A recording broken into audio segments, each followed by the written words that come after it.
Patriots-Bears what to watch for. Boston, CBS, Thursday night is your final chance to see football at Gillette Stadium until things start to count. Training camp concluded Wednesday as the Patriots held their final practice open to the public, a joint walkthrough with the Chicago Bears. After those two battle it out in preseason game number 2 on Thursday night, the Pats won't take the field at Gillette again until week 2 of the regular season when the Miami Dolphins come to town. So soak in the home cooking Thursday night, even though it will be made up mostly by some backup chefs and most of it will probably be as entertaining as a bowl of soup. But the second preseason tilt this season is much more important than usual, giving Jimmy Garoppolo another opportunity to play starting quarterback. Let's just assume Tom Brady will not see the field again, tossing out all those warnings about those who assume, and providing others on the depth chart their chance to create some space in their roster battles. The New England defense looks legit, and we'll certainly be looking for more highlight plays from the likes of Jamie Collins and Trey Flowers. But this week we're setting our sights on the great unknown of the New England defense, a phrase that hasn't been uttered in these parts for some time. Here's what we'll be watching for when the Patriots and Bears take the field on Thursday night. James Garoppolo. All eyes are on Garoppolo this camp, and the kid will get his second dress rehearsal as New England's starting quarterback tonight against the Bears.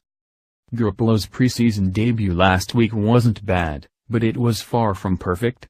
He finished 11 for 18 with 168 yards against the Saints, making a handful of good plays while limiting the damage on his bad ones.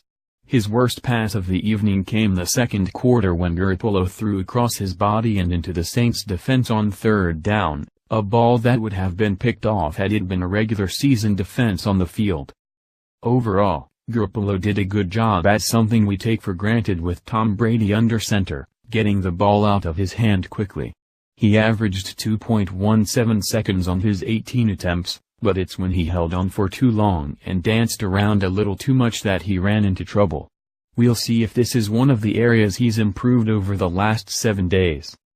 These are the kinds of growing pains that were to be expected, and it's better that these on-the-job learning experiences happen in meaningless games instead of the games that count. These mistakes will still probably happen when the games count, with number 1 defensive units throwing all they can at Garoppolo and not backups trying to make the team, but now is the time to learn, adjust and adapt. His debut last week was good enough, but now it's time to see number 10 take the next step forward. Even with the limited weapons, don't expect to see Edelman, Gronk or Amendola out there, he has on the field. Offensive line has to be better. It doesn't help Garoppolo that the offensive line is a work in progress, and will likely stay that way well into the regular season. Dante Scarnecchia is the O-line whisperer, but he has his hands full as New England's unretired offensive line coach. The line started off slow last Thursday but looked better as the game went on, providing Garoppolo and Jacoby Brissett with some protection and allowing them to operate for stretches of the contest. Garoppolo was sacked twice in his time on the field, but he showed that he has some pretty good football smarts when given a chance to use them. The line's best play of Garoppolo's half was when they gave him plenty of time in the pocket on a 3rd and 9 play in the first quarter, and the QB calmly hit Martellus Bennett for 14 yards to move the chains for the first time of the game. The offensive line wasn't great at run blocking, but that's a different issue that we'll get to. There are plenty of bodies vying for jobs along the line, but Scar would prefer to go with a set group and not the rotation of players that we've seen the last few seasons.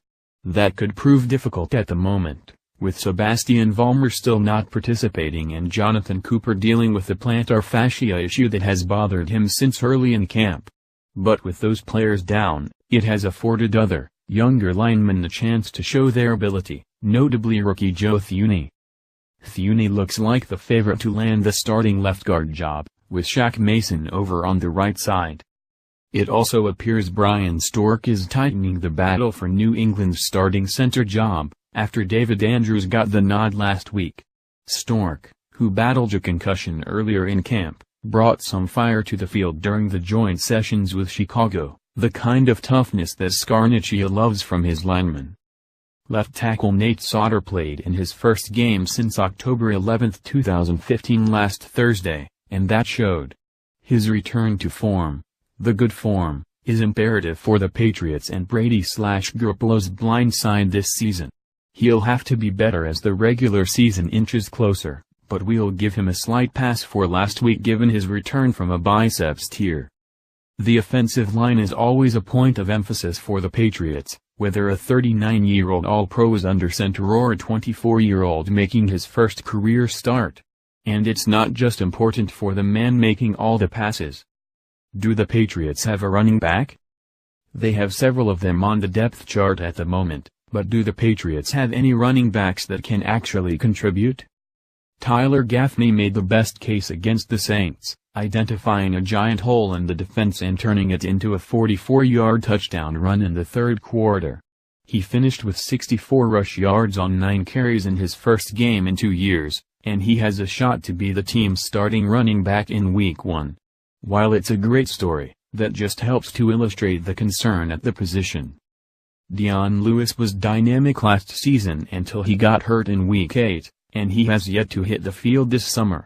Donald Brown is also watching from the sidelines, as James White, Brandon Bolden and LeGarrette Blount try to piece together the running back core.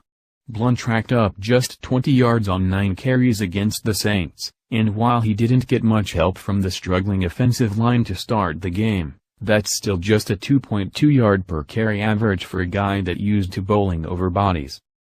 The old-school running back is on the endangered species list in today's NFL anyways, and on the Patriots, backs are better served when they can snag a pass or 10 out of the backfield.